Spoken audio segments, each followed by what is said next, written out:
खुलुमबाय बडलेण्ड बुब्लि नायगिरि बयखौबो बरायबाय बे समाव रादाबखौ फरायदों आं गेवलां हाजारि उदालगुरि जिल्ला बड' बिजों एलिमेन्टारि टेट क्वालिफाइड एसोसिएशन दानायनि गाहाय थांखियानो जाबाय गासै आसामावनो 9354 मासिनि बेलायाव बर' बिजोङाव 90 एलपि सेक्सनाव मासिखौ मोननो हादों आरो एमइ सेक्सनाव 16 मासि मोननो हादों मानि जाहोनाव बर'फोरा इसेबां खम मासि मोननो हादों बे बाथ्राखौ बयबो मिन्थिनो लुगैदों अल आसामाव नायोब्ला बर' बिजोंनि फरायसालिफोरा 200 निबो बांसिन दं बे 200 निबो बांसिन फरायसालिफोराव गोबां पस्ट दं बेखौ टेट पास जानानै थानाय फोरोंगिरि बिथांमोननो थाबैनो राननानै होनांगौ होननानै बिथांमोनहा दानि बिटिआर सरकार आरो आसाम सरकारनि सायाव दाबि दैखांदों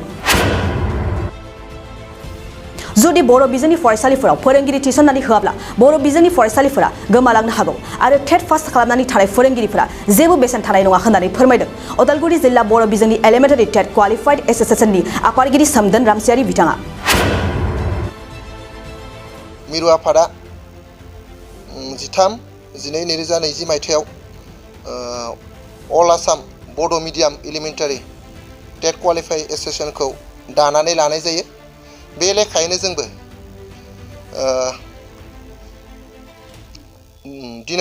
दिनैनि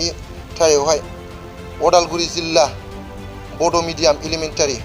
टेट क्वालिफाइड एसोसिएशनखौ दानानै लानाय जादों जोङो आरो बे आफादनि आफादगिरि महरै आं मुस्रि सोमदोन रामसियारि आरो गाहाय नेहाथारि महरै जोंदावसा खाख्लारिखौ नैबे आफादाव सायख'नानै लानाय जायो बे आफादनि दानायनि थांखि महरै जोङो जोंनि थांखियावहाय जोंनि अल आसाम जि टेट जानानै थांबाय बे टेट जानानै थांनायाव जोंनि बर' मिडियामाव अल आसामाव 9354 मासिनि बेलायाव जोंनि बर' मिडियाम मात्र 90ल' एलपि सेक्सनाव मासिखौ मोननो हादों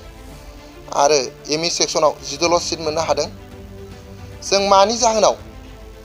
एथ' खम सिट मोनखो बिखौ जोङो मिन्थिनो लुबैदों बा जोंनो बेखिना पस्टआ थोजासे नङा जोंनि बिटिआरआवहाय जों मिन्थिनाय बा जोंनि अल आसामाव गासै 200निबो बारा बड' मिडियाम फरायसालिफोर दङ दा बेयाव आबुं सुफुंजोबनो थाङोब्ला जोंनो गोबां पस्ट दङ बा बे पस्टखौ जोंनो अल आसामाव टेट उथ्रिसारनाय बिजाथिफोरखौ स्पेसियेल टेट जानायनि सिगांनो जाहाथे आसाम सरकार आरो बिटिआर सरकारा थिसनो बेखौ जोङो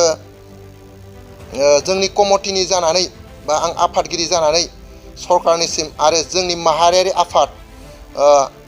अल बड' स्टुडेन्ट इउनियन आरो बड' साहित्य सभा बिथांमोननिसिम आंनिफ्राय खावलायनाय थाबाय बा जोंनि एसोसिएशननिफ्राय बिथांमोनखौ खावलायबाय जाहाथे जोंनि बर' मिडियामा जोबोद गोग्लैसोनाय स' बिनिखाय जोंनि बर' मिडियामखौबो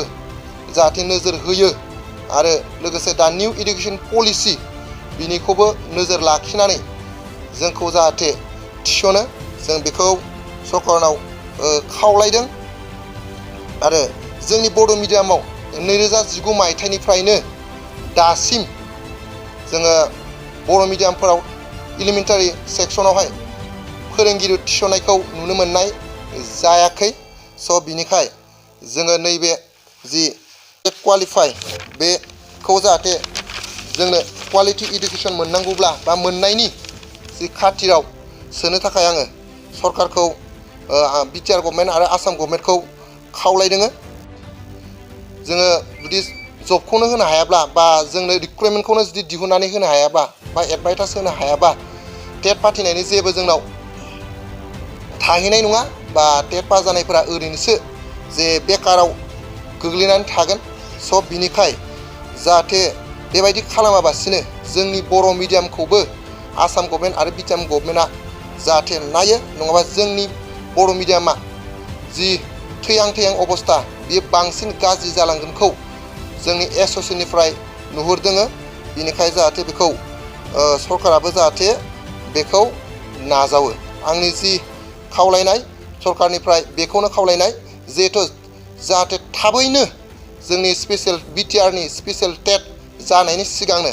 जाखिनि बिटिआरआव पस्ट दङ बा भेकेन्सि दङ बेखौ गासैखौबो दिहुनजोबना होनानै जाहाथे थाबैनो नैबे थिसननाय खामानिखौ मावो स' आंनिफ्राय सरकारनिसिम बेखौनो खावलायनाय। गोजोनथाव खौरां। आसामाव थानाय बयनिख्रुइबो साबसिन सोलोंथाइ होग्रा मिरुफोरनि गेजेराव टेक बुस्टाराबो गंसे। क'क्राझार जिल्लानि सिङाव थानाय CST फिसारि मावख'नि साखाथियाव थानाय खारगावआव बे टेक बुस्टारा दङ। बेयाव बयनिख्रुइबो मोजांसिन सोलोंथाइ आरो नेम सोलिनाय गोग्गो थाखो खथानि सुबिदा दङ। सारा भारतनि गेजेराव सायख'जानाय बायदि सोलोंथाइजों सोमोन्दो थानाय फोरोंगिरिफोर दङ। टेक बुस्टाराव प्रफेशनेल जार्नालिस्ट आरो टेकनिकेल कर्सफोरखौ होनाय जायो। 24 घन्टा रैखाथिनि थाखाय मोजां सुबिदा आरो टेक बुस्टारा नोंथांमोनखौ सौहैहोगोन नोंथांनि थांखिसिम। टेक बुस्टारा नोंथांनि सिमांखौ जाफुंसारनांगौनि थाखाय गांल' नङा, साहस आरो गोहोबो होगोन। सोलोंथाइ लाखांनायनि उनाव 100% प्लेसमेन्टनि खाबु दङ। सोलोंनो गोसो गुदुं बिथांमोना 9395695095 जानबुं नाम्बाराव जगाजग खालामनो हागोन।